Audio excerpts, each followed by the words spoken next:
सिद्धार्थ गौतम आणि राजा बिंबिसार यांच्यामधला झालेला संवाद आपण या व्हिडिओमध्ये पाहू. सिद्धार्थ गौतमांनी गृहत्याग केल्यानंतर, कपिलवस्तू सोडल्यानंतर ते मगधची राजधानी राजगृह इथे गेले होते. सिद्धार्थ गौतमांचे आकर्षक व्यक्तिमत्व, उदात्त वागणूक, त्यांचे विलोभनीय सौंदर्य पाहिल्यावर त्या प्रदेशातील लोक सिद्धार्थ गौतमांनी अंगावर घातलेले संन्यासाचे कपडे पाहून आश्चर्य करत होते. दुसरीकडे जात असलेला मनुष्य सिद्धार्थ गौतमांना पाहतच राही. त्यांना पाहून बसलेला मनुष्य एकदम उठून उभा राही. काही लोक त्यांना दोन्ही हातांनी वंदन करीत, काही लोक अभिवादन करीत. कोणीच त्यांना अभिवादन केल्याशिवाय जात नव्हते. कपिलवस्तूपासून राजगृहापर्यंतचा 400 मैल एवढा अंतराचा प्रवास त्यांनी पायी केला होता. सिद्धार्थ गौतम भिक्षेसाठी जेव्हा शहरात गेले होते, तेव्हा त्यांना पाहण्यासाठी त्यांच्या भोवती खूप साऱ्या लोकांचा जमाव होता. बिंबिसार राजाने लोकांचा प्रचंड जनसमुदाय पाहून विचारपूस केली होती. तेव्हा एका सेवकाने त्यांना सांगितले की ज्यांच्याबद्दल भविष्यवाणी वर्तविली होती ती हा या पृथ्वीचा सम्राट होईल किंवा संबुद्ध होईल, तोच हा शाक्याचा राजाचा पुत्र आहे. त्याला पाहण्यासाठी लोक गर्दी करीत आहेत. हे ऐकून राजा बिंबिसाराने आपल्या सेवकाला गौतमाच्या मागोमाग जायला सांगितले आणि स्वतः आपल्यासोबत काही लोक घेऊन ज्या टेकडीवर सिद्धार्थ गौतम बसले होते त्या टेकडीवर बिंबिसार राजा गेले आणि त्यांची विचारपूस केली. आणि बिंबिसार राजा गौतमाला म्हणाला, बाळ, तुमच्या कुटुंबाशी माझी दृढ मैत्री आहे आणि ती मैत्री वंशपरंपरागत आहे, म्हणून तुम्हाला काही सांगावे असे मला वाटत आहे. माझे प्रेमाचे शब्द तुम्ही नीट ऐका. डोळ्यांना भुरळ घालणारे तुमचे हे सौंदर्य, नवतारुण्य, तुम्ही एका राजाचे राजपुत्र आणि तुम्ही असे संन्यासाचे जीवन जगण्याचा निर्धार तुमच्या मनात कसा निर्माण झाला? तुमच्या शरीराला रक्तचंदनाचा सुगंधच योग्य आहे. ही जाडी भरडी वस्त्रे तुमच्या शरीराला शोभत नाहीत. बिंबिसार राजा सिद्धार्थ गौतमाला म्हणतात, हे सौजन्यशील युवका, जर तुम्हाला तुमच्या वडिलांचे राज्य नको असेल तर माझ्या अर्ध्या राज्याचा तुम्ही स्वीकार करा.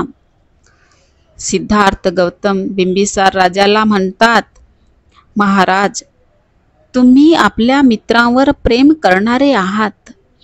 माझ्याविषयी तुमच्या मनात शुद्ध मित्रत्व दिसत आहे. मी तुम्हाला नम्रतेने आणि शुद्ध मित्रभावाने भेटेन. मला ह्या अहिक सुखांची, अहिक वस्तूंची जितकी भीती वाटते तितकी सर्पाची, आकाशातून होणाऱ्या वज्रघाताची किंवा वाऱ्याने भडकणाऱ्या ज्वालांचीही वाटत नाही. सिद्धार्थ गौतम म्हणतात, या जगात सुखासारखी दुसरी आपत्ती नाही. लोक भ्रमामुळे सुखासक्त होतात आणि सत्य म्हणजे काय हे समजले आणि असत्याची भीती वाटू लागली तर कोणता शहाणा मनुष्य स्वतःहून असत्याची इच्छा धरील?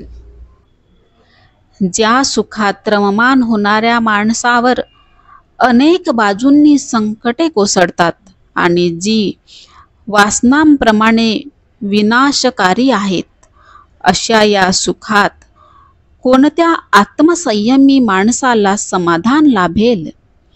हाड चघळीत उपाशी मरणाऱ्या कुत्र्याप्रमाणे जरी त्या सुखाचा उपभोग माणसांनी घेतला तरी त्यांचे समाधान होत नाही. मेलेल्या हाडांच्या सापड्याप्रमाणे असलेल्या ह्या सुखामध्ये कोणत्या आत्मसंयमी माणसाला समाधान लाभेल? सिद्धार्थ गौतम बिंबिसार राजाला म्हणतात, तहान भागविण्यासाठी पाण्याची आवश्यकता असते. भूक शमविण्यासाठी अन्न हवे असते.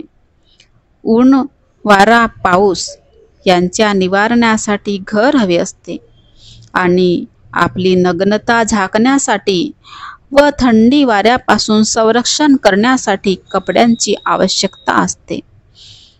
त्याचप्रमाणे झोपेची गुंगी घालाविण्यासाठी बिछाना असते. प्रवासाचा शीण होऊ नये म्हणून वाहन असते.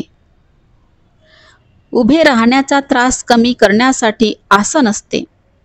तसेच शरीराची शुद्धी, आरोग्य आणि शक्ती याच्यासाठी स्नान हे एक साधन असते.